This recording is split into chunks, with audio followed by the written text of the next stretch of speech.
So what I want to cover in this lesson is how to get from where we started, which is you've made a killer first impression. You've got the right sort of inner mindset and belief. You're going around, you're treating people, you're maybe messing around a little bit. How do you get past that 0 seconds to 5 minute mark? How do you take it from 5 minutes on to 10 minutes, to 20 minutes, to 60 minutes, to the point where you've actually made a serious connection with another human being?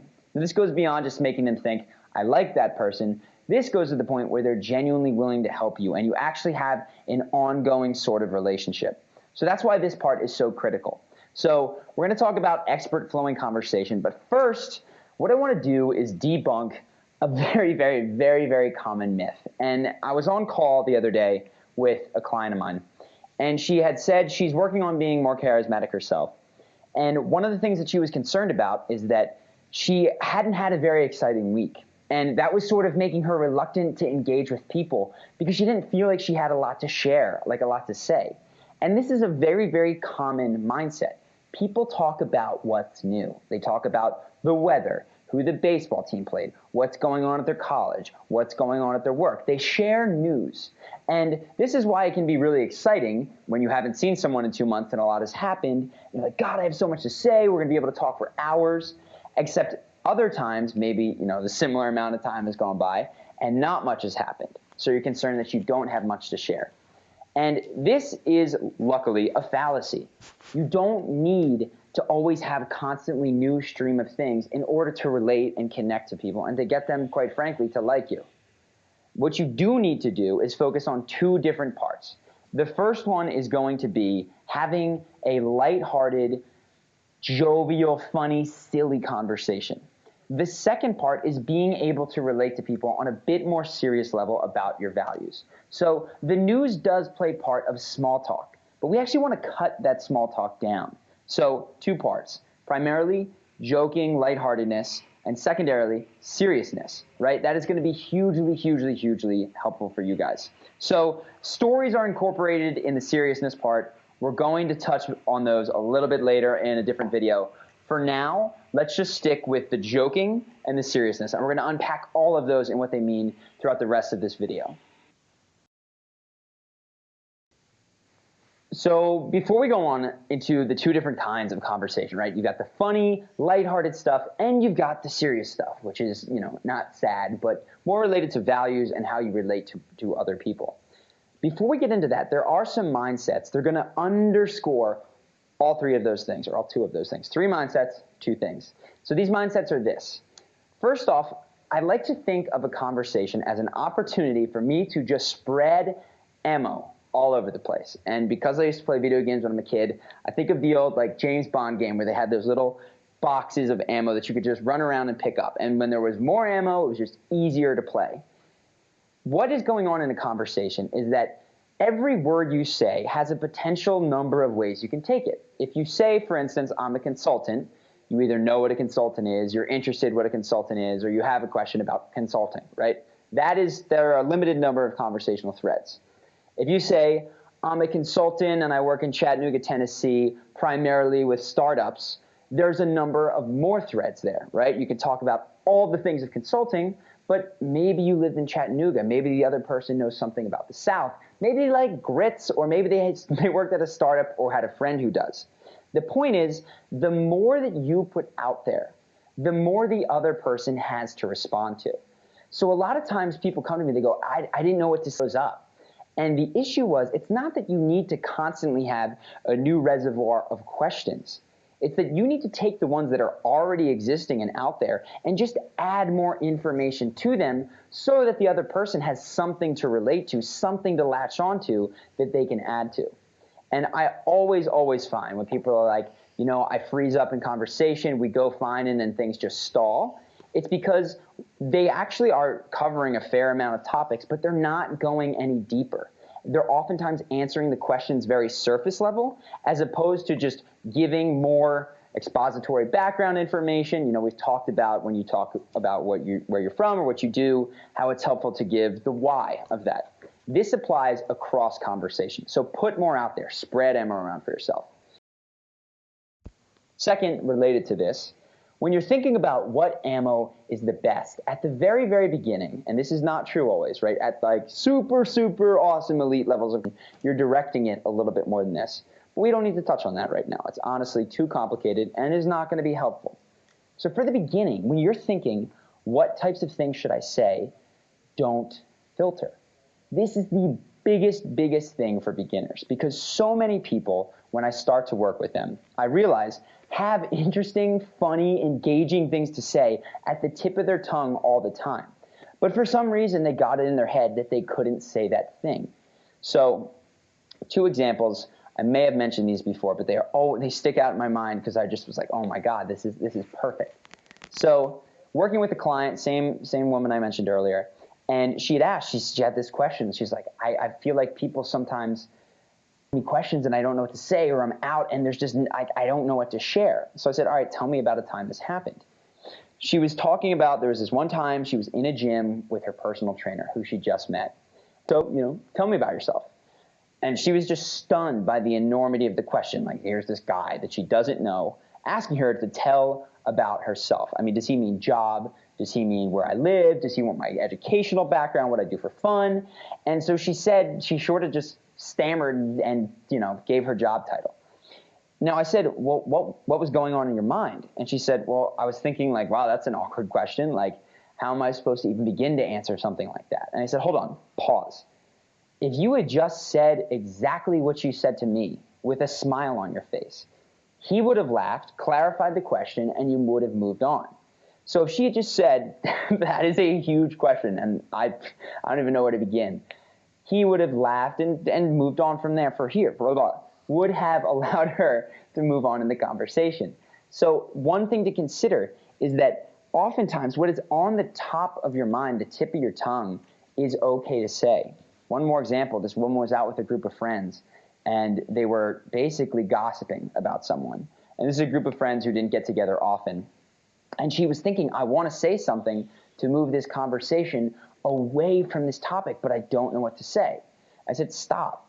What are you thinking in that moment? Like, what are you thinking to yourself? She said, well, I was thinking, we don't get to see each other very often. It's really, really great when we, and it'd be a shame to spend it just talking about the woman who isn't here. And so I said, okay, pause. What if you just said that? And the truth is, if she had just said that, people would have probably, they would have recognized her as a leader in the group, and then they would have moved on. So those 2 stories are just sort of to underline to you that the most important thing is that you're spreading ammo and not so worried about what it is. You don't always have to have a master plan in conversation. The truth is, it's going to develop organically.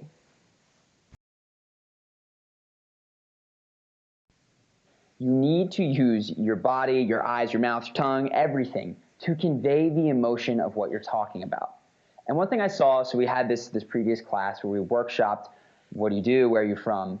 And I realized what comes very easy to a lot of people is that trepidation state of a story. So I watched a lot of people tell their what do you do stories, and like, so, I was at this job and I just wasn't sure that it was for me. So I was thinking about what I wanted to do, and I decided that I'm going to start my own business. And what I realized is that the first part of that is like very engaging. There's a sense that there's a hook there. There's like a turn coming. And then emotionally, the wind just sort of gets sucked out of the sails, right? There wasn't like, I'm going to do my own thing and it's awesome, or I'm really excited about it. And what I've sort of come to realize is that a lot of people have difficulty expressing happiness, excitement, joy in like outwardly visible ways. And they have difficulty making a habit of it. Do that. And the way to do that is to engage your body. So specifically, things that you can work on, like speaking from a smile. This is speaking from a smile. I can talk like this for a long time. If I don't, it's because I'm in the room alone with the camera right now, and it's not very engaging. But when you talk, and there is exciting, you're talking about quitting your job and like moving across the world, you can activate your eyes and your smile by speaking from a smile. Just think laughter, right? That's going to get your eyebrows, your eyes, corners of your eyes, your smile to engage.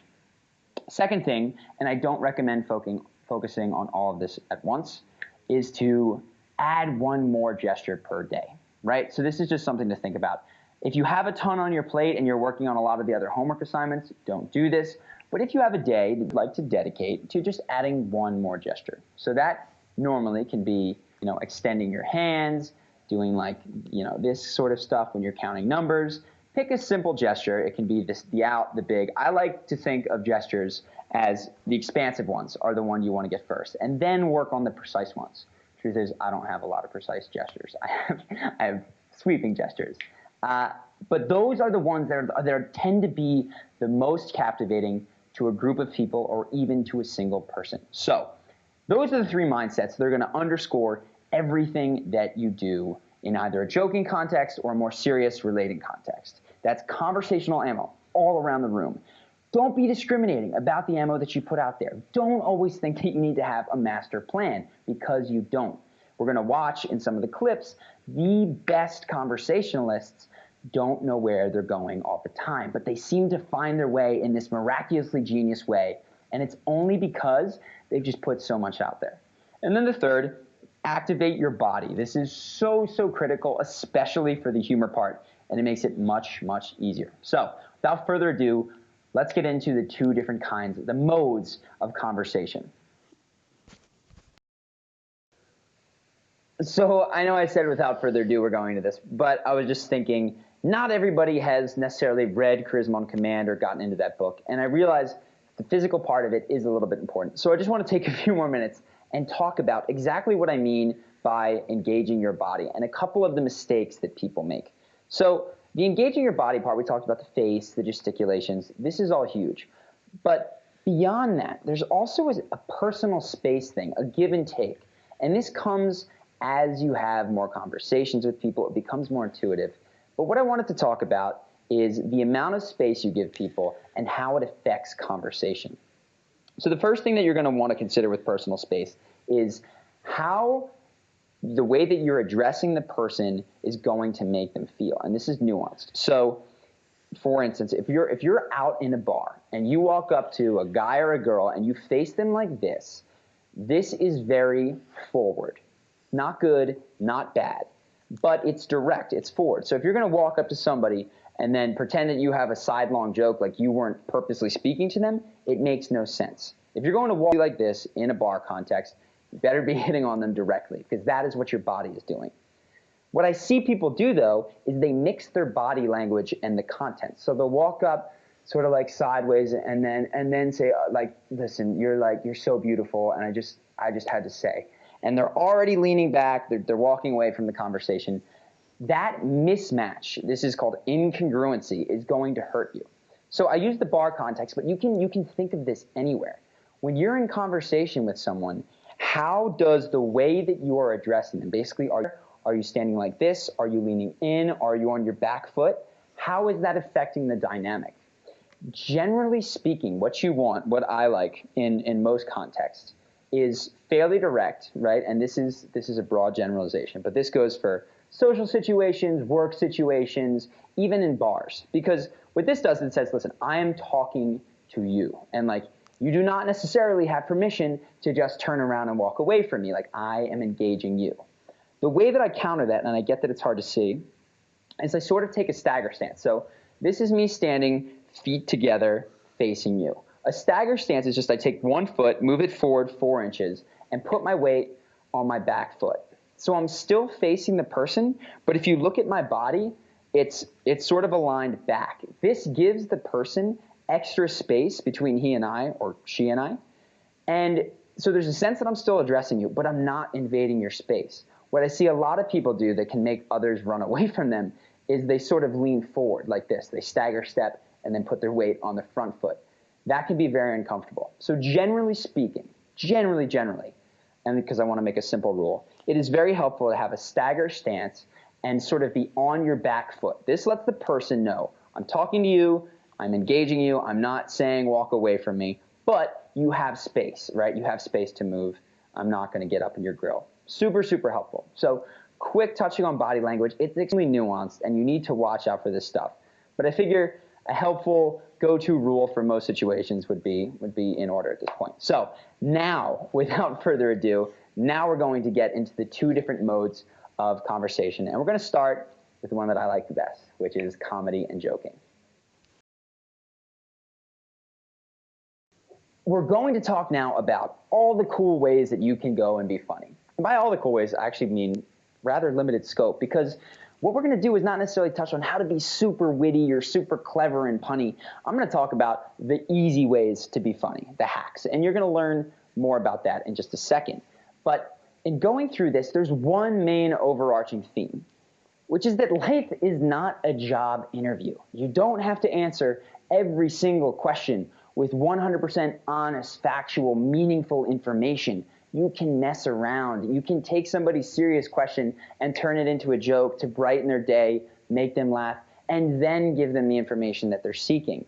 This is what the most charismatic people do. They intersperse, okay, like helpful, move your life on, like this information, you could take it with you to the bank, and I'm just totally screwing with you, ha ha ha. So to give an example of what, this is just something that happened recently. We were in the elevator coming up to our room or going down from our room, and there was a person who didn't have their key card. And so they'd like ridden the elevator like 2 or 3 times trying to get to their room. So we said, we saw them sort of trying to find out what was going on. And we said, do you guys like need a key card to get to your room? They're like, oh my God, thank you. We've been hoping that someone would just like hit the button for us. We're like, you can just ask. So put it in, swiped it, went down to ours, and then hit the button for them to go back up to theirs. And as I was walking out of the elevator, I turned around and said, enjoy your robbery. And the whole everyone in the elevator laughed, doors shut. The people in the lobby were like really confused at first. I was like, no, they're just going to drop some rooms, it's not a problem. But everybody gets it. It's a joke. The entire situation was totally facetious. That type of stuff in your interactions, giving the information, right? Here you go, get to your room, but adding a layer of jokiness onto it is what the most charismatic people do. And it's how you keep people engaged and captivating. Like, information is good and when it's useful, but even the most fascinating of lectures is going to lose, I guess, a bit of its steam if there's not a level of levity that is in it too. So I'm going to go to the videos here because these will be more fun and they'll be more engaging for you, and you'll learn faster. And then we'll come back and sort of break down some of what's going on. So I want to use this video to demonstrate a number of comedic tools at your disposal. And the reason that I'm using this video is because there's a ton of ways to be funny, right? You can be super witty, you can have very fast lateral thinking, but the truth is that those ways are kind of hard. Like, it takes a fair amount of training to be really, really fast or really, really witty, or to make incredibly smart connections between puns and words. These ones are sort of what I consider comedic hacks. They're the ones that I like because they're much, much easier. And the thing that makes them a hack is that they require courage, right? This is sort of a theme that I'm developing and have seen in so many areas of life. But when you have courage, everything in life can become easier. There's a faster way to get promoted if you're courageous. There's a faster way to find a boyfriend or a girlfriend if you're courageous. And there's a faster, easier way to be funny if you're courageous. So you're probably thinking, like, how do I be courageous and funny? That's what this video is for. So this is going to highlight a number of different ways that you can go about doing that. So just pull up and we'll watch now. Say you're cute and stuff? Like, don't they say great things about you? Will Smith, I liked him in Bad Boys, but he got some big-ass ears. Dude. So what I want to highlight right here, and something that you'll see over and over again, is that Will Smith speaks louder than everyone else on the set, right? He talks over people, he talks loudly, and in this situation in particular, he puts on a silly voice. The joke that he makes, and he'll continue to do this throughout the interview, is not incredibly funny. If you wrote it down on a piece of paper, it's not hilarious. But he does it in a voice that just makes people laugh, and they don't even know why half the time. So we'll keep going here and just sort of see how this plays out. There's a thread out there that I read that told me I should get an ear transplant because my ears are too big. Yeah, stuff like Heather, that. you have never scrolled down to comments. I never Google myself. My friend said Googling yourself is like cutting yourself. Yeah. It's a Same as cutting yourself. Children, listen. This should be a lesson to you. Never Google yourself. So right there, again, the biggest laugh that people have gotten, and this is what I mean about courage. This is conviction and commitment to the joke.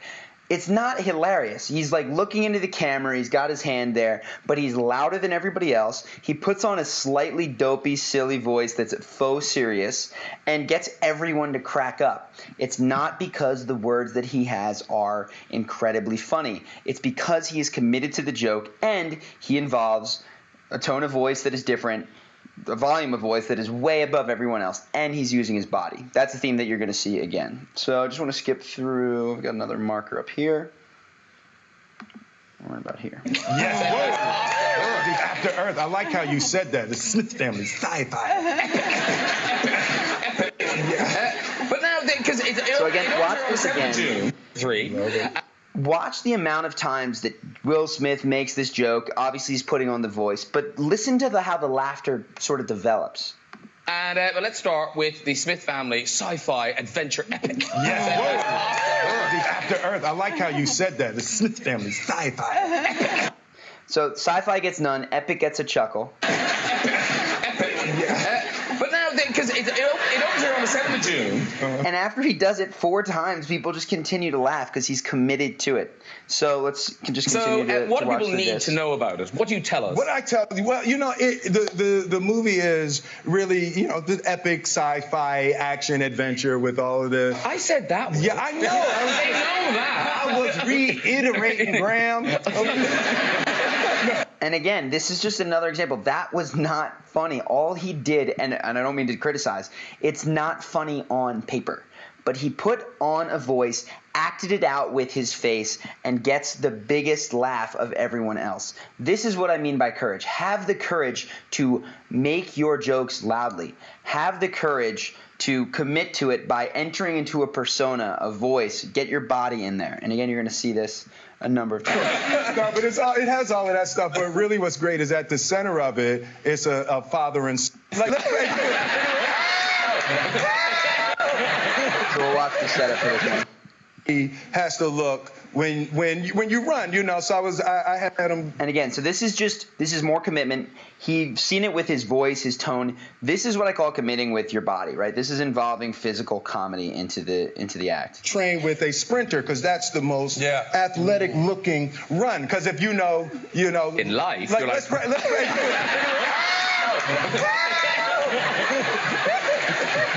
I'll save you, sweetheart. I'll save you. It's like, that guy's not So a if you listen, so this is interesting. There are people in this interview who stand up. I don't want to pull it out, but they stand up for like a second at a time. Listen to the laughter compared to how many times Will Smith runs around the table. He doesn't just do it once; he does it twice. And listen to the laughter on the second time. In life, like, you're let's like. pray.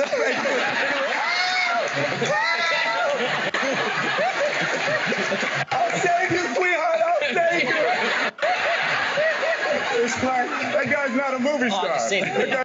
So this illustrates a point that oftentimes all you have to do to get laughter is to continue to push a joke. Now, he had it at the beginning, doing it one more time, and I'll save you, sweetheart, adding that little bit. People cracked up. So there is a comedic rule of 3, right? You add 3 details. That tends to laugh. You don't need to stick necessarily to the rule of 3. But what you do need to realize is that you might be saying things that have the potential to be very funny, right? This joke comes to your mind. You're like, you know when people run like this and they stand up? But you keep your arms tight to your body and you don't allow yourself to get goofy with it. And you only lap the table once and then you sit down and look around to see if people are laughing at you. Will Smith has the courage to stick with the bit. Right? He runs around because it's funny to him, because it's amusing to him, and he expects the people around him to find it funny as well. So this is really, really, really important. Courage and commitment in the sense of humor means sticking with the jokes, continuing them, saying them loudly. How many times have you started to tell a joke but sensed that people maybe weren't paying attention and just trailed off? That kills your chance of being funny. You have to believe that people will listen. You have to speak as if you're meant to be heard. So this is just one more thing that I want to highlight towards the end of this. Instead, of course, Karate Kid, big hit, your own movie, big hit. Oh, wow. I love that picture. That's nuts. You can't. Hey, man, come on. You did that. This is a family show. You did that, and you went there. Family show. I am not saying that. I mean, we can see it. We know what it is. Jeez. Again, so he made a clever joke about the nuts, but then pushed it. That was where he got the big laugh. It was on the second. We can see it. We know what it is. That people actually start to crack up. And this is huge. Will Smith laughs all the time. The funniest people, with rare exception, laugh more than most people. And what you'll find, a lot of people have a friend like this.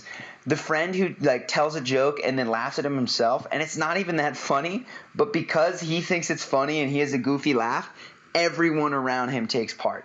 So this is exactly what Will Smith does all the time. You can't do that anymore.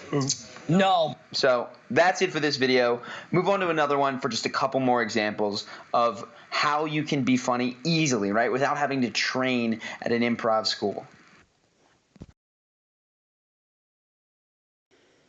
So this is a really short clip of Russell Brand, but very quickly it illustrates two pieces that are just, it's phenomenal. So the first one, very quickly, there's going to be a laugh, and all it is in the delivery of the word thanks. And what I want you to notice is how he just says it differently, and he says it with a smile on his face. He shouts it.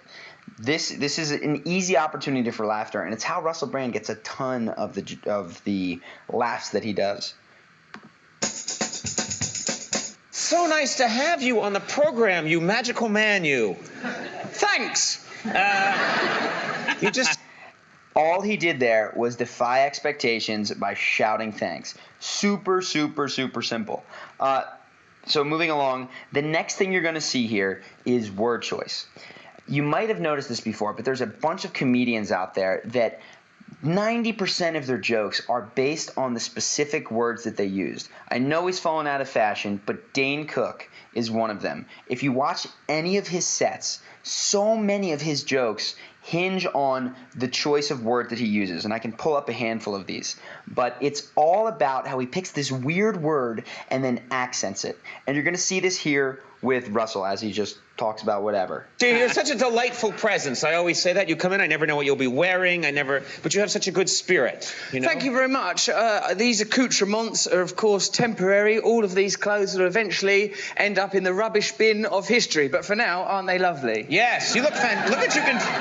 Look what you can do with your leg. So again, he's adding the body movement, the physical comedy at the end, but the word accoutrements, rubbish bin of history. You can imagine if you were to go out and trying to be goofy, like complimented someone and said, "Oh my God, that is a lovely necklace that you have," right? Sort of funny because you put on a voice.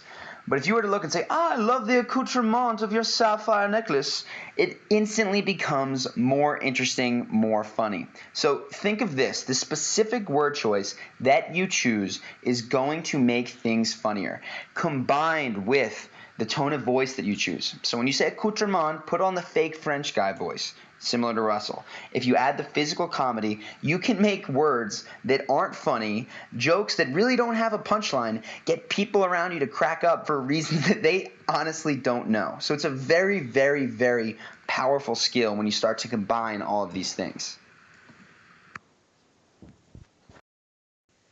So I want to talk now about joke themes versus canned jokes, pre-planned jokes. Now, like, what's the difference? So a pre-planned joke is a very dad thing to do, right? So if somebody says, "What time is it?" and dad jumps in and says, "Time for you to get a watch," right? It's got a 1-to-1 ratio. Somebody says a set of words and dad responds with an exact joke. Truth is, there's nothing wrong with these types of jokes. They can be a little bit corny, but they can also be hilarious. The problem is there's just a terrible return on investment. Like, you need to memorize a joke for every single situation that could ever occur. Not the best use of time.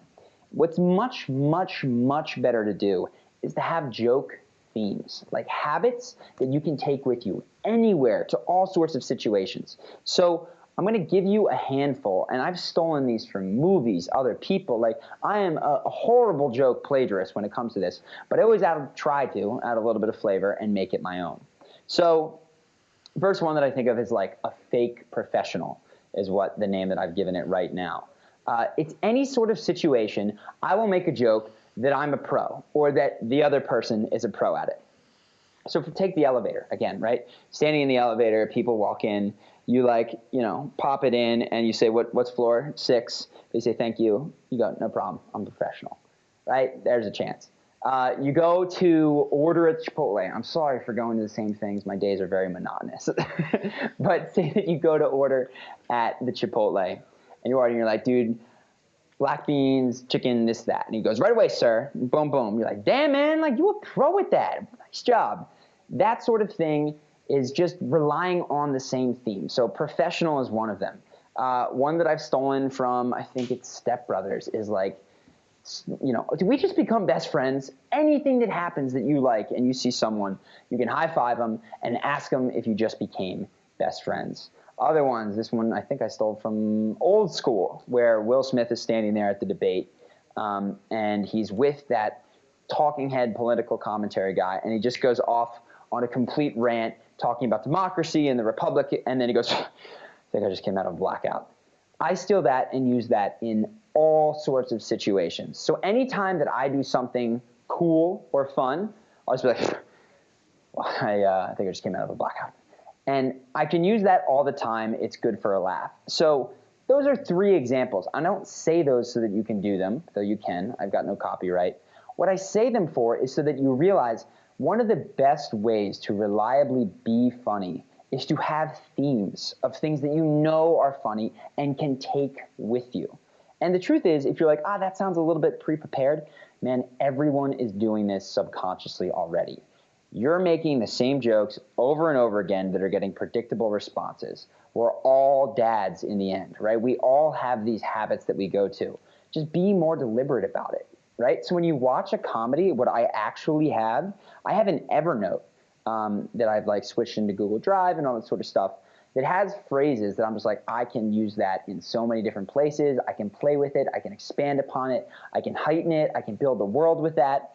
Things that to me are funny that I take with me. So I literally have a document. And honestly, if it makes sense, I can share it. We can figure it out if you guys are going to be able to understand my shorthand. But what I recommend is that you build your own, because it's going to mean more to you. And you don't have to have a literal real-life document. But what you should have is a mini Rolodex in your head of go-to themes that are funny, right? And these don't need to be rote. You can add, subtract, take more, multiply. This is where like creativity comes in. Creativity is not inventing something that has never been done before. It's in repurposing and remixing old material, taking disparate things to new contexts. That's the essence of all humor and all human creativity. So I'm not asking you or telling you or recommending in any sense of the word that you go and be a robot, right? That you go and have a boom, boom, this is how I'm going to make people laugh. You're not a stand-up comic. What you can have that is awesome are these conversational themes and habits that you know that you can rely on in all sorts of situations. That is highly, highly recommended for this comedic part. I want to go ahead and give some examples of what these sort of themes look like. And so I went back to a lot of the videos that I've done before and just looked for common things that I've seen, in this case, Russell Brand say. So there's tons more out there. I know he's made this joke 100 times, but this is a joke that Russell likes to go to, which is basically when he recuses himself from any sort of guilt for fondling or ogling women by saying that it's not his fault, it's the male libido, he's just flesh and blood. So you'll see this here first off in this clip. Anger.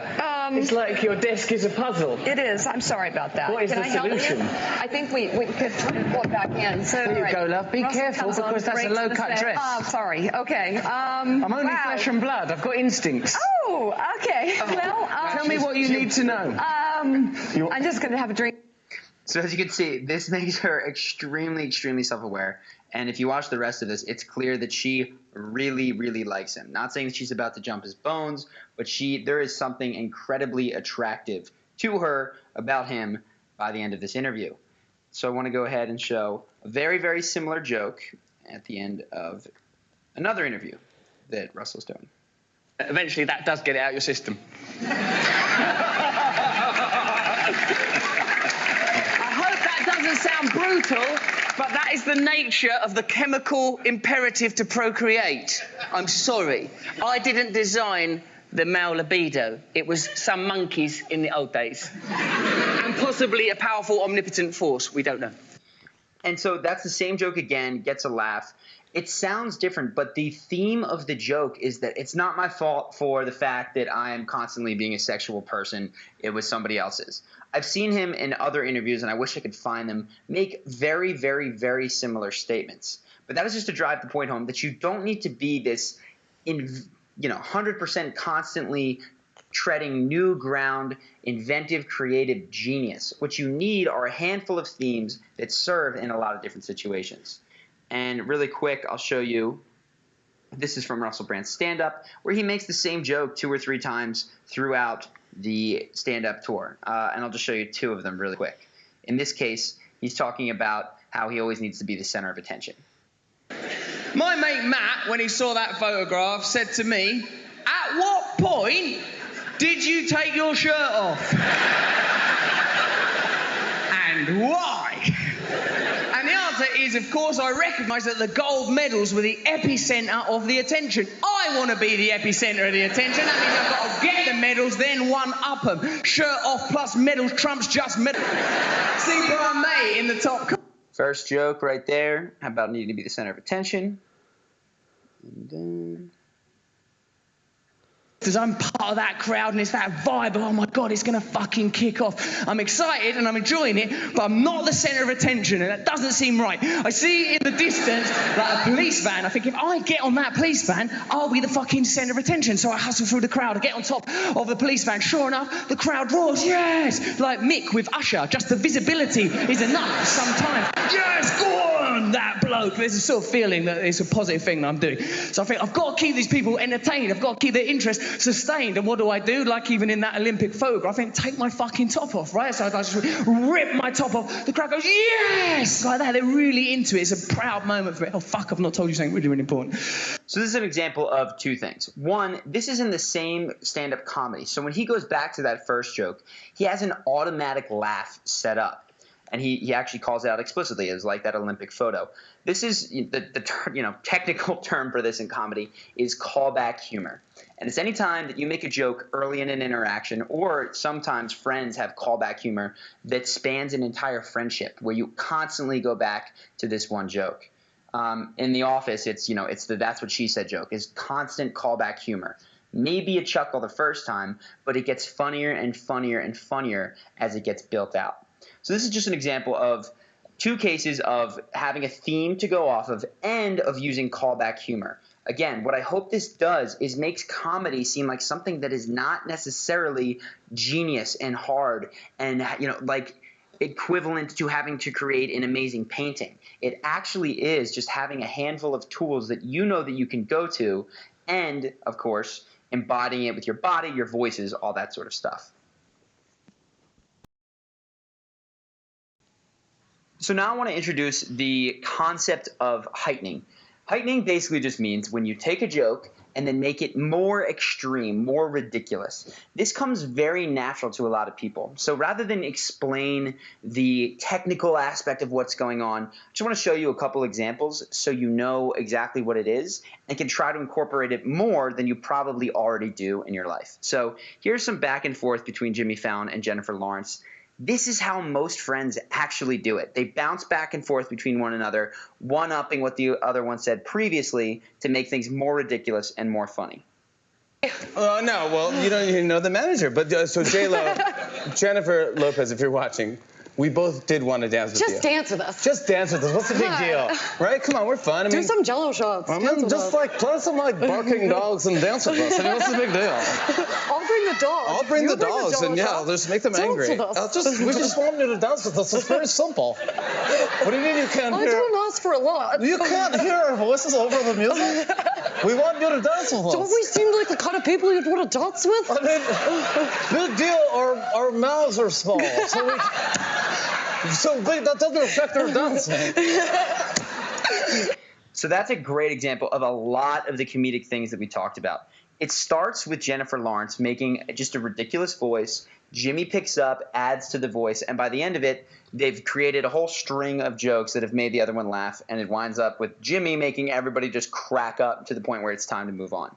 That is heightening. That is classic heightening. You can do this all the time. Take a voice that someone's used, that someone has done, and do it bigger, louder, and just add to it, right? In the same sort of world that they've created. So this world that they've created, and I use the term world building to talk about a fake situation. So they're talking about these two weird people who are trying to get someone to dance with them. They just come on and dance. That's the world that they've created. So you can add to that by making the voice more ridiculous, the requests more ridiculous. Jimmy calls out how tiny their mouths are. That sort of stuff is world building and heightening. So that's what I mean when I say that. So here's Russell Brand. This is a single line's worth of heightening. You are one of those people that just gets addicted. You get addicted to anything you go near. I'll be here again tomorrow. Yeah, because... I got gone this morning. Oh, where's Phil? Where's Ollie? Oh, Jesus Christ. Oh, this is lovely. So the guy says you get addicted to anything, and Russell takes that to its logical conclusion, which is, I'll be here tomorrow because I love the couch and I love the shape of the building and all this sort of stuff. That is, again, classic heightening. Take what someone says and just take it to the nth degree. Very, very simple way to get a laugh. And I know that this, analyzing comedy can sometimes make it feel sterile, but it's important to know what the tools are. So when you're in that situation where you're like, I just didn't know what to say, I didn't know how to be funny, you can take a step back, go into your brain and be like, okay, what's a simple way to do this? Take the voices other people have thrown out, take the sentences other people have thrown out, and just heighten them. So I'll show you again another case of callback humor here, and more, or I guess this is just callback humor at this point, where Russell refers to the earlier joke about being addicted to everything. To you now, Colin. You're going to have to. I'll be following you. What's your husband called? Dan, is Dan, it? yeah. He's going to get an earful. A lot of language. Jumped ahead too far.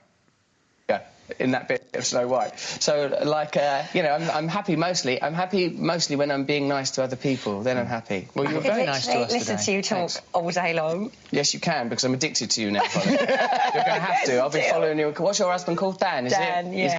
So there you go. I'm addicted to you, Holly. It's not as funny if it's not said before, but because it is callback humor, it makes people laugh. So again, just adding to the sort of tools that you have to be funny in a situation. We can practice all of these separately and we'll work on the exact homework, but this is sort of the pantheon of really easy to use comedic tools. You don't have to be a wordsmith or any sort of genius to make this stuff work. Honestly, what it just takes is the courage to put it out there and the commitment to say it like you think people ought to hear.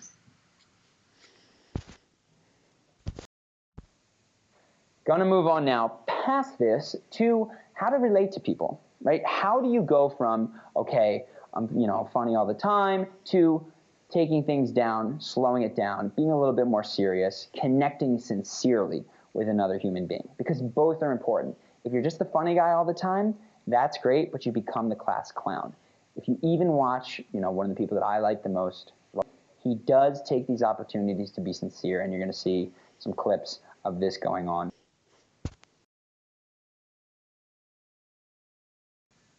People tend to think that they need to have their punchlines set up before they can jump into a conversation and crack a joke.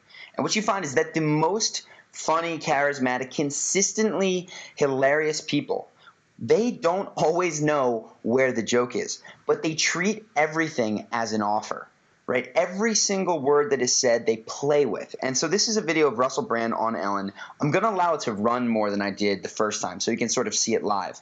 But in the first minute or so, just notice how Russell plays with everything that Ellen says. Instead of just responding with a yes or no answer, he adds a little bit more material to it.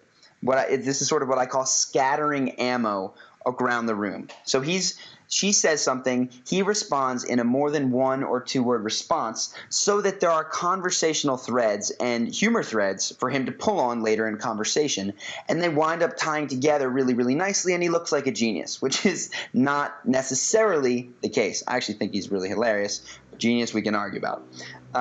Moving on throughout the video, the other thing that I want you to be aware of is the whole idea of being genuinely a really good expert conversationalist and being able to flow with people and keep them engaged for 20 to 60 minutes at a time or even more. The thing that is most important is that you're not a one-trick pony. Because you can imagine the one guy who just constantly is nothing but unrealistic, sarcastic jokes that gets boring. So is the guy who just wants to talk about serious, somber issues the whole time. So this is only a 3-minute and 46-second video, but Russell switches very, very comfortably between serious and funny and serious, back and forth. So the beginning, much more funny. The end, it moves towards the serious side, all engaging. Hello. How are you? I feel very well today, thank you. Oh, good. I'm so glad. This is your first time here, and I'm happy to have you here. I'm very honored to be here in this chair. Oh, really? So that's what I meant about scattering conversational ammo. He's not just saying, good to be here. I'm very honored to be here in this chair. He's starting to build tools, threads that he can pull on to make jokes later. Yeah, I really like it. Oh, good. You can come sit in this chair anytime you want. Thank you. Do you think there will be times when it's impractical? If someone's in it? For example? Yes. It depends on who's in it. They may enjoy you sitting on their lap. It may lift the interview.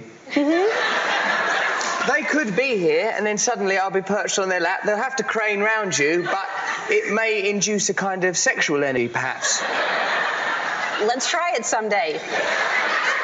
Any of your guests, you can select one at random from a hat, and then I'll just come and perch on their knees, or if we feel very adventurous, further along towards the groin. So this is a great example of building the world, and going to go deeper into that. But this started with, I'm very honored to be here in this chair. And as he talks about the chair and if they would be okay for people, he starts to build this fake world whereby someone would sit on his lap and they could pull from a hat from the audience to see, and they could slide closer. That is classic improv. It's not a one hit, I know exactly where this joke is going. It builds incrementally with, slightly more unrealistic, ridiculous things, pulling a hat to see which member of the audience will sit there, and then it's only at the end that he sees where his real punchline is.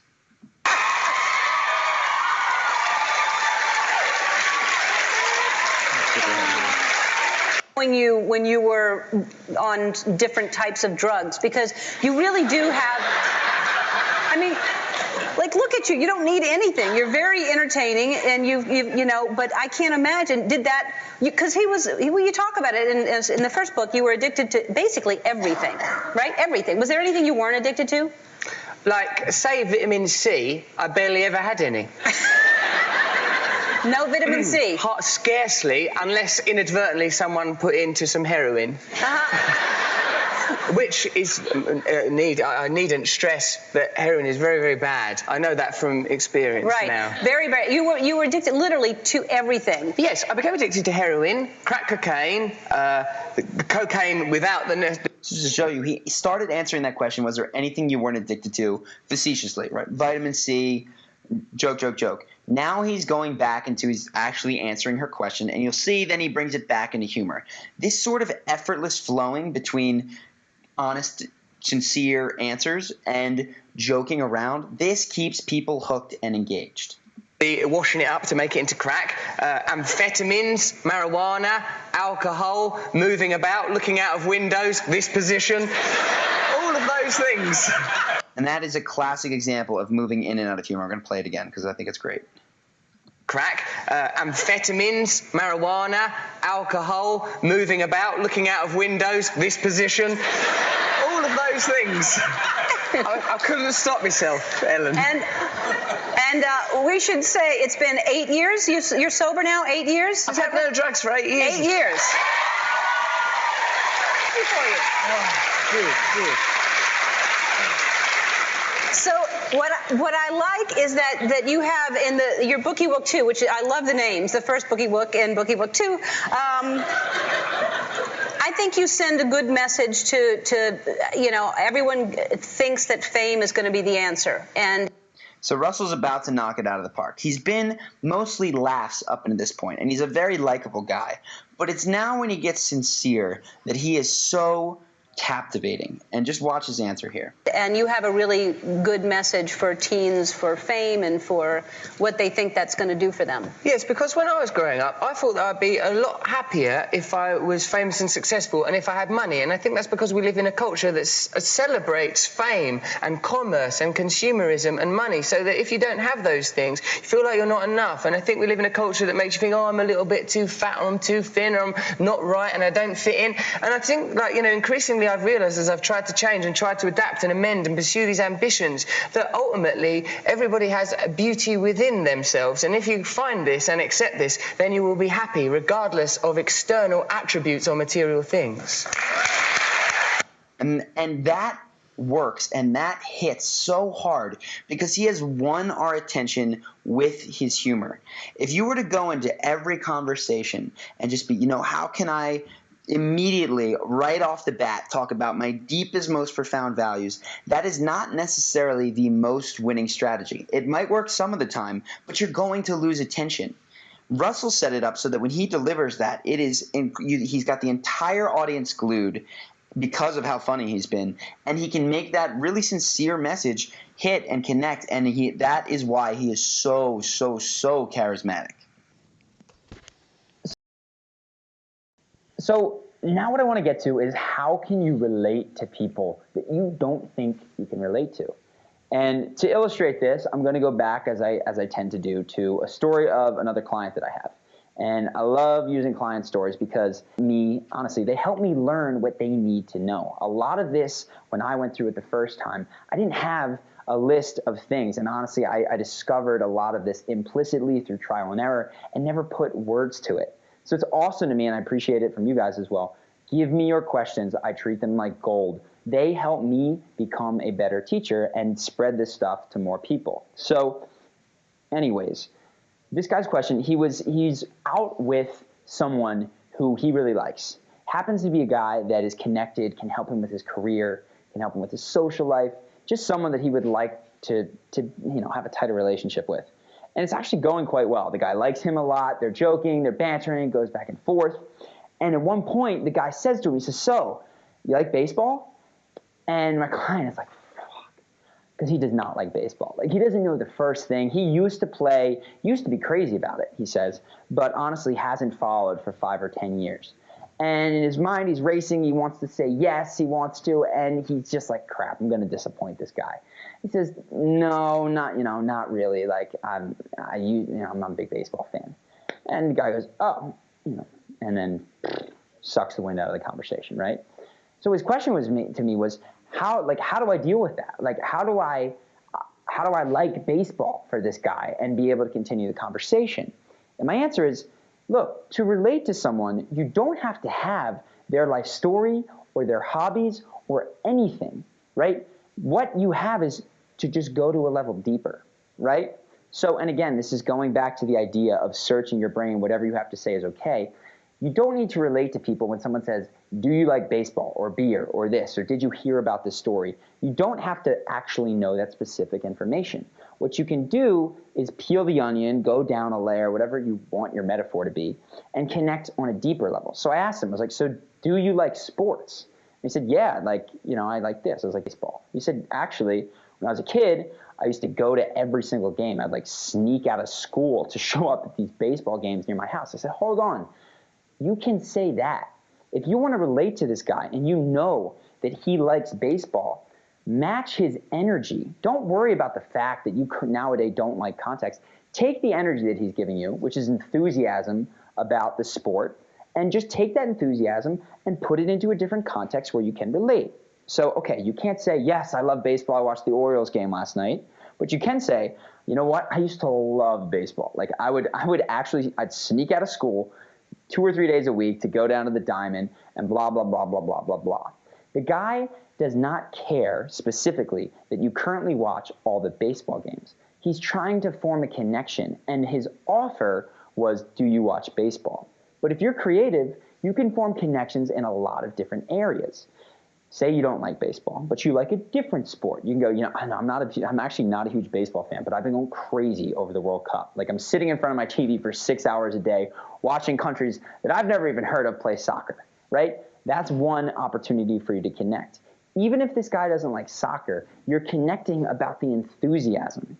So you can take almost anything that someone says, and maybe you haven't read the book, haven't heard the story, don't like the sport, but if you go down a level and say, how can I match this person's enthusiasm, excitement, and talk about something related, that gives you a chance to connect. So that's how you relate to people. It doesn't have to be on the top surface level of the explicit question. It can be, though, on the emotional level about the excitement of what they're doing. Alternatively, you can turn it back on them. You'd be like, no, I'm not I'm actually not huge in baseball, but sounds like you're a total diehard. And they can say, yeah, blah, blah, blah, and they'll give you more information, more conversational ammo, threads, which you can then jump in and say, oh, actually, whatever. They'll mention that they watch baseball on TV. You'll be like, I was locked up last night at 9 p.m. watching Game of Thrones, because I love Game of Thrones. I don't need to go into that again. But anyway, there's a lot of different ways that the conversation can unfold rather than you needing to constantly connect on the specific question that someone asks. Take it down a level, right?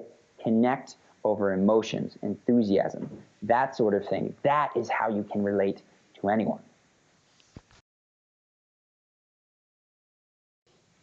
So we've seen Russell Brand get serious in that interview, right? Take it from laughing joke, ha, ha, ha, to talking about the deceptions of fame and how fame isn't all that it's cracked up to be and what's really important in this world. And that just gets the garnered,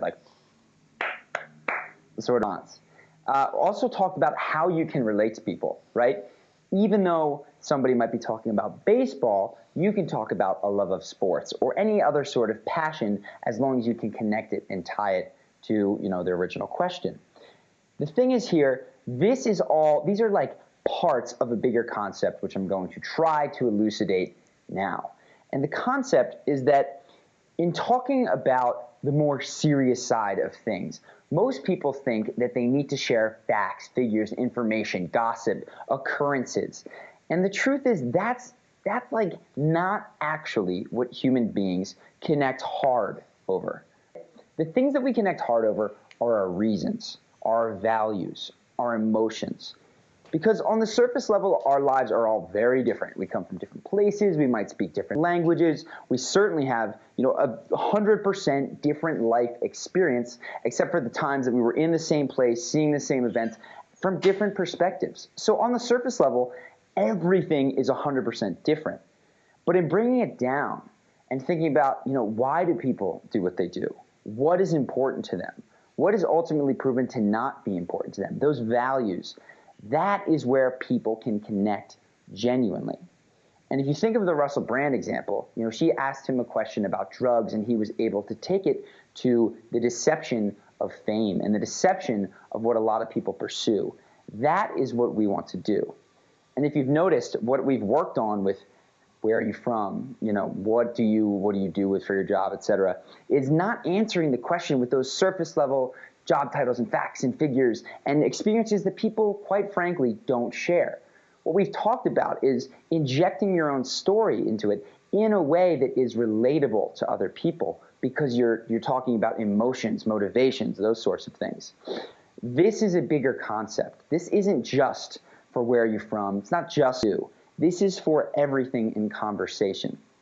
Because if people ultimately are going to connect over your values, you want to put them at the forefront. Fortunately, when most people talk, they're just grasping to say as many random occurrences and things, and did you see that, and wow, that band's good, the weather's nice today, did you see the game? People talk because they're nervous on a very surface level. But if you can force yourself to bring it down and know what it is that ultimately drives you, you will connect with people much more quickly. So ask yourself. The first step is to know basically who you are. Why do you do what you do? Why don't you do some of the other things? So we've talked about my example of where I'm from, what I do. A lot of what I talk about is how important people are to me. I talked about how I left New York City, went to Brazil because I enjoyed the culture down there, the openness, the affectionateness of the women. That comes up all the time, and I get to share that. For you, it might be something totally different. But what I want you to realize is that every single questioner, or at least 99% of them, have an opportunity for you to bring in your values if you know what they are. So take this moment to ask yourself questions. First, what is important to you? What tends to drive a lot of your actions? Is it honesty? Is it fun? Is it doing the right thing? Making the world a better place, right? And then when people ask you questions, how can you reveal that to them? How can you basically say, here's what I'm all about? Because that is where you guys will form a connection.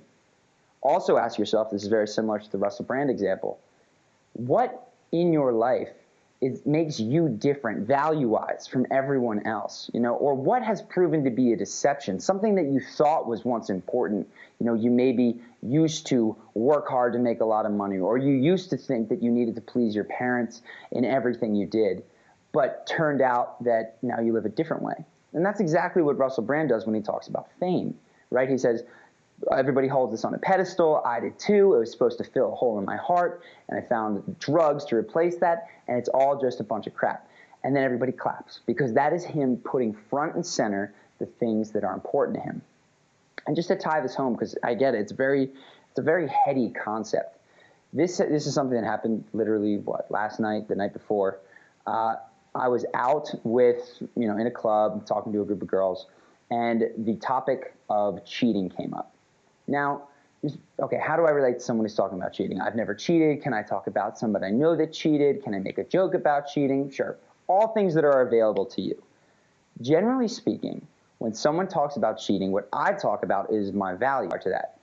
And for me, honesty in life is just absolutely 100% critical. I need to be honest with myself all the time, and I need to be honest with the people around me all the time. So when the topic of cheating came up, I basically just said in no one specific way that I think that the worst thing about it is that that person is proving themselves to be completely untrustworthy and unreliable. Because honesty isn't if you're honest most of the time. The only way you know if someone is honest is if it costs them, if it's inconvenient for that person to be honest. So when you put a beautiful guy or a beautiful girl in front of someone who has a boyfriend and they elect to hook up, but it was just one slip, that to me is a flagrant indicator that that person is not trustworthy when it's not convenient to them. And we, had this discussion and talked, and I monologued for a bit about what I think honesty is and how important it is to me and how much I respect people who are honest in difficult times when it's hard to fess up. And I will promise you and tell you, in that moment, the girls that were watching, their eyes glazed over and they went goo-goo, because it's very, very, one, attractive to have that belief, but two, to put it out there, right? To reveal any sort of driving force for why you do the things you do is incredibly attractive. You can talk about service level trade stories and gossip about who's cheating on who, celebrities, blah, blah, blah. But when you look inside, and I highly suggest you do that now, in fact, take a moment to think through or write down, what are the things that are important to me in life? And I've talked about mine: fun, being honest, being affectionate, right? Those are the sorts of things that are important to me. What are the things in life that have proven to be deceptions? And I've, status and prestige, money, pleasing everyone around you, right? And how can you create little stories, if you will? They're not necessarily like beginning, middle, end with a person, right? How can you illuminate these for other people when the opportunity comes? So I've indicated, I talk about honesty when cheating comes up. When I see someone lie, I talk about honesty. When I see someone out and they're touching and they give a hug, I praise them and say how awesome I think it is that they hug other people, because affection to me is like, the most important trait I look for in a girl. I'm looking for someone who just can't keep their hands off of me, who is very friendly with everyone, who makes people around them feel good. How can you work your values into conversation?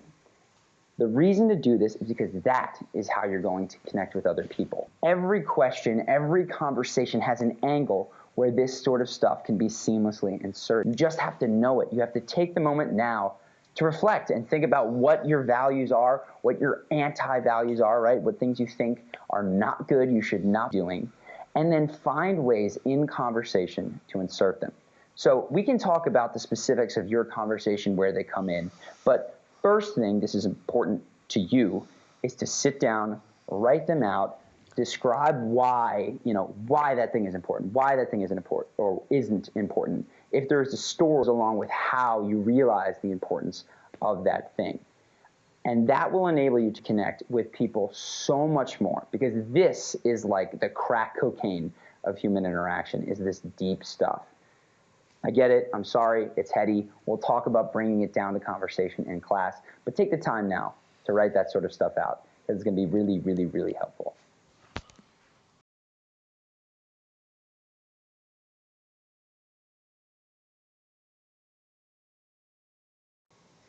And so now for everyone's favorite part of this, the homework assignment.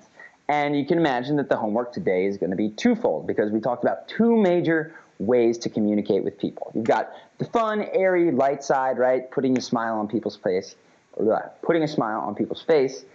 then you've got the more serious side, connectors, that sort of stuff. So for the first part, what I want you to do is take what we started last week, which is just sort of messing around with people, particularly service people, and add to it, right? Now you have more tools. You've got comedic heightening, right? So taking jokes to the second, third, fourth extreme to get that laugh. You've got building the world. You've got engaging your body, your eyes. You're using physical comedy, themes of comedy, right? Knowing that you can use certain phrases, certain jokes in a myriad of situations. Go out and try to make people laugh. Don't answer every single question immediately in a serious way, right? In a way that conveys factual information. Answer it in a way that will first make them laugh, and they go, no, no, no, like actually, blah, and reveal the truth of, you know, what that person is actually asking about. If you want black or pinto beans, whatever. The second part, and this might come right after that first part, is that also focus when you're talking to people about including relatable things. And those relatable things are going to be your motivations, your values, the driving emotions of why you do the things you do. First step to that, sit down, write it out. Why do you do the things you do? Why don't you do certain things? What emotions are you looking for in your life? What impact do you want to leave on the world? All of those are really, really, really good places to start, to sort of tease the stuff out.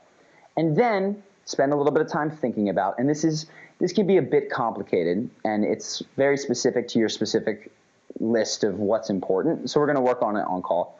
But if you can, try to work those into conversation. So for instance, if yours is honesty like mine, whenever questions of honesty come up, bring that sort of stuff in. So cheating is a clear example. If in the news you guys are talking about a company that is lying on their books or whatever, when questions of honesty come up, bring in your value of honesty. So 1, make people laugh at your disposal.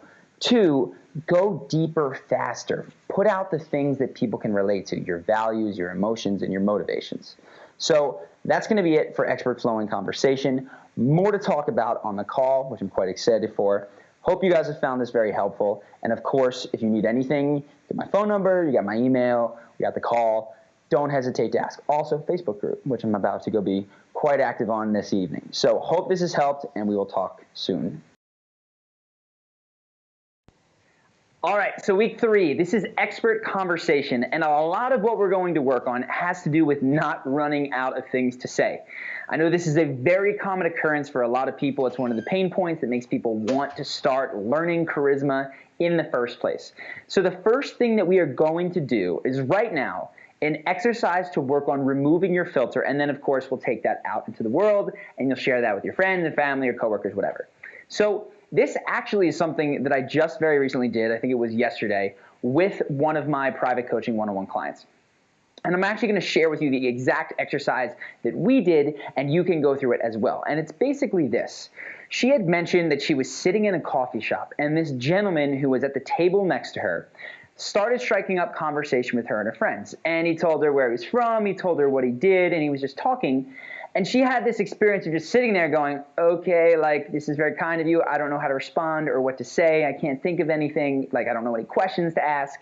So what we're going to go through is a very simple exercise, and it's just straight up word association, because this is how conversations develop. Somebody says something, something pops into your mind, you say it, that causes something to pop into their mind, they say it, and eventually you drive down to a path where you're talking about random stuff, random stuff, random stuff, something interesting comes up, and you run with that thread. So for instance, this guy, and this is what I'm going to ask you to go through in a minute, he had mentioned that he was Russian. And she goes, I don't know what to say. What do I mention about Russia? I don't know anything. I said, well, what comes to your mind immediately when you hear the word Russia? She goes, nothing, I don't know.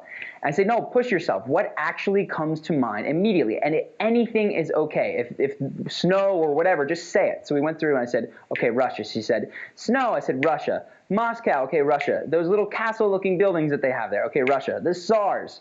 Okay, that is a fine, all of those, perfect examples because they're what pops into your head.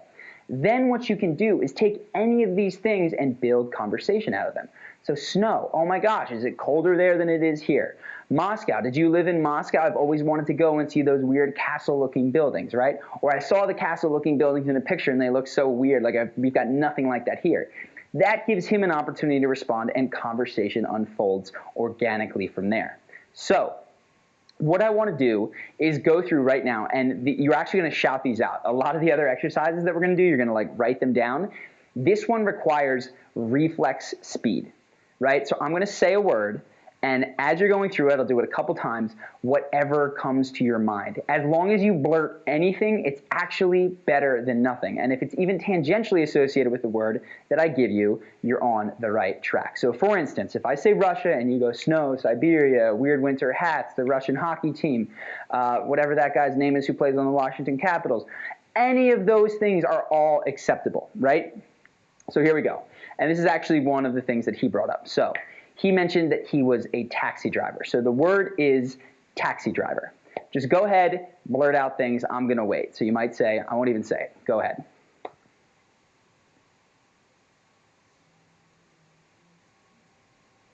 So if you've done that, one of the things you might have gone, New York, yellow, cab, blah, blah, blah, right? That's a practice one. I'm going to go from here. I'm just going to make things up. I'm literally going to be looking around the room because this is how conversations start. They start airy, light, and ephemeral, and eventually you boil down to something that is deep and real. But at first, they're oftentimes just, the goings-on of the day. So I'm going to give you about 5 to 10 seconds in between to just say words. If you want to pause it and just go with it, that's totally your prerogative. But one word, Paris.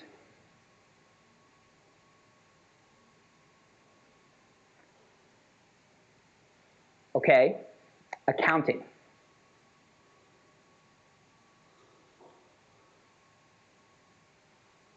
Okay, Game of Thrones.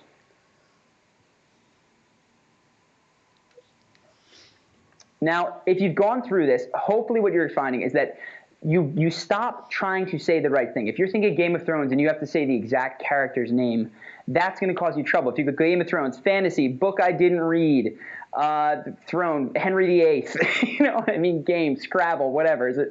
All of these things are fine conversational lines. Somebody says Game of Thrones, you're like, oh, is that like that new board game? They're like, no, it's the TV show. And now at least you're speaking. Because what people don't realize is that they have this filter up. They think they have to contribute in certain ways that fit specific criteria. And what they don't realize is that at the beginning of conversations, almost anything, particularly what comes to your mind, can be formed into a really good conversation if you let it grow organically. So, having gone through that exercise, hopefully what you've seen is that you are not incapable of coming up with things to say. Stuff comes to your mind when anything occurs, even if it's, I don't know what that is, or isn't that a fantasy book, or isn't Russia the country that's on top of Europe, or whatever. Something comes to your mind. So your goal today, from a Tiny Habits perspective, is to pick one conversation that you're likely to get into. And pick a person that you don't just vibe easily with. This can be someone in the office, a friend, someone that you maybe make a bit of small talk with. I think of the guy downstairs who I sort of see on my way out of the apartment while I go to my car. And you might exchange a couple words with them. How's your day? What'd you do last night? No, I just stayed in and watched the movie, yada, yada, yada. And what I'd like you to do is set the intention now. Pick that person. And right before you see them, set the intention to just say one extra sentence that is based on whatever pops into your mind when they say what it is that they say, or when they do what it is that they do. There's going to be a ton of information. They're going to say, oh, I just stayed in last night and watched a movie. You might pop in your mind, what movie? You might pop in your mind, oh my God, I just saw Avatar for the first time and it's freaking awesome. I wish I hadn't seen it in the 3D IMAX. Whatever. The point is not that you come up with a brilliant series of things to say and the conversation flows immaculately. The tiny habit here is to get used to reducing that filter so that your conversations can grow organically. So that is your mission for today. Get to it. So day 2. Day 2 is about making someone else feel good, which is honestly easier than it even sounds. It doesn't take a lot. So what you need to do here is just be thinking. First off, pick one person, and I recommend that you pick someone that you have an ongoing relationship with and that is not of a completely different status level than you. And I'm not a big fan of the status thing, but don't pick your boss, don't pick a stranger, pick someone that you have some sort of daily ongoing interaction with. It could be a friend, a coworker, a classmate, whatever. If they're your boss and you have a comfortable relationship with them, that's all fine. But don't pick like the CEO who is this, the high and mighty figure. And the reason for this is that what we're going to actually do is we're going to make a positive intention joke. And that can sometimes come off with people that are super, super above you, if you've not worked on this, as a little bit obsequious, sycophantic. So pick someone in your life that this applies to. Set that trigger, right? As soon as you see them, this is something that I want to pop into your mind. And then what you're going to do is make a joke that exaggerates the good. And you can start to brainstorm ones now. So you can joke about how ridiculously good looking they are. Or if they're working on a project, you can joke about how ridiculously well received it's going to be. Or how everyone's just going to be sitting there blown away as they give their speech. And the underpinning of this joke is that they are so awesome, so intelligent, so good looking, so wonderful, such a good friend, that it's almost absurd. And that is where the humor comes in, right? It makes them chuckle, but at the same time, it will make them feel good. So that is very simple. That's today's goal. You want to crack a joke that has someone else feeling good because the positive underpinning of that joke says something really wonderful about them. And then, of course, if you can do this more than once today, great. But the tiny habit is just once. So that's it for today. Think when it's going to happen and make sure it does. So day 3, our goal today is going to be to mess around with people. And if you remember from the module, messing around is all about doing the unexpected. We've practiced breaking patterns before. And I want to go in a very particular direction with this one because this one brings humor and extends conversation a little bit further. So messing around. Why is this different than what we did yesterday? Well, yesterday was all about exaggerating someone else's traits in a positive direction in a humorous way. Messing around, you can take anything, and this is why I wanted to wait an extra day, because it's kind of a bigger subject. You have more options, which can make it a little bit harder to come up with things. So I'll give you some examples. Just today, for instance, was going to the normal food place that I go to. I'd gotten a new credit card, gave it to the lady, and she's like, whoa, this is heavy. I was like, yeah, that's because I'm a VIP and all the money that they hide inside, right? And then she played along and pretended that she was going to steal it. Very simple way. Not saying what's literal, exaggerating the situation to the absurd. Had another private coaching client who used to be a regular at Taco Bell, and he walked in after I gave him this mission one day, and the guy was like, hey, what's up? How you doing? He's like, good, he's good. Is our normal table ready? Does it have the wine and the red carpet all set up for us? And as he exaggerated that and says, yeah, the maitre d' will be here soon, right? The guy started to laugh, cracked up a bit, told him, we'll have that totally ready for you tomorrow. Today, sorry, it's just the basic staff. Got his meal, cracked a couple jokes, and got to talking. The cool thing about messing around is that it oftentimes the other person will play along with you. And that's what we're looking for. That is a nice to have, not going to happen every time, but that's sort of how you'll know that you've done it right, though it isn't going to happen every time. Some people won't do it, so don't beat yourself up if it doesn't happen. All that you have to do is set a time, pick a person if you like, or a place where you know that you're likely to encounter a lot of people. And if they ask you about what you did the night before, if you're talking about anything or some project, just exaggerate something in an absurd direction so that it is clear that you are joking and not being totally literal. Now, you don't need to do this in major, important business events or super serious talks. Take any sort of light conversational time and just don't answer every question, every comment literally. Play, invent fake worlds. This is an improv exercise. This is honestly what a lot of this week is about. So set that intention, time or person or a place that you're going to be to think, okay, I just need to, for one instance, mess around, right? Say something that's not literal. And if I can, I'm going to even say this one as well, double down. So it's not just, oh, yeah, it's my VIP card. It's my VIP card. It's got tons of money in it. They sent it to me via carrier pigeon because I'm so special, right? The more that you can add to this, the more absurd that it gets, and the funnier it is, and the more the other person will play around. So That is your goal today. Take it out. And again, you're not necessarily going to know what you're going to say before you say it. This is all where releasing the filter becomes part of it. Because as you get good at just working on the fly, which is honestly what I'm doing as I speak to you, you will be much more comfortable in any conversation that can get thrown at you. So that's day 3. Go for it. Day 4. This one is cool, and I'm very excited for this one. So what you're actually going to do is, in a minute, let me finish this video, you're going to go down below this video and click on the values link, right? You can get it in a doc or PDF. I'll set it up there. You can click on that, and it will take you then to a sheet that is going to help you identify your values, not only your values, but why they are your values, and examples of times in your life that illustrates how those have impacted you. Let me take a step back and just give you an example. So something that you might come up with by using this document and going through just a few simple questions that it asks you is, my family is important to me because, I'm going to make this up now, my family is important to me because they are the people that care most about me in this world and have looked out for me most in the past. And an example of that from my life is, again, this is made up, is when I got really sick and they flew across the country and for 24 hours were completely by my bedside, and then my mom even left her job for 2 weeks to like nurse me back to health, right? You're going to go through this. This will help you very clearly identify your values, identify why they're your values. You're going to have to fill this out, and then identify instances in your life that illustrate these things. What you're going to do at the end is we're going to have 3 of these, 3 values. Obviously, you've got more. Pick 3 that really like resonate with you. And what I want you to do then is once you get all those skeletons written out of this is my value and it's important to me because, and here's an example, is without reading them, glance at them, look back up away from your computer screen and just talk. And you might say, my family is important to me because I love them and I know that they love me and there's no one else in the world that I feel that way about. And I can even think back to a time where I was really, really sick and they flew across the country, landed at my bedside, fed me chicken soup for 2 weeks, nursed me back to health, right? You're just going to say it and focus not so much on getting the words that are on the page. Those are to help you know what to talk about. But the emotion should come from these are actually important things to you. We're diving into what drives your life, what you really care about. So say it with that emotion. That is the tiny habit. All you have to do is set this up, say it in your own room, in your house. Bonus points, right, if you can, for bringing this into conversation today. The thing is, not every conversation, and it's very tough to find the time, is going to go in the direction where you share your values. So I can't tell you, pick one person and tell them why your family is important to you.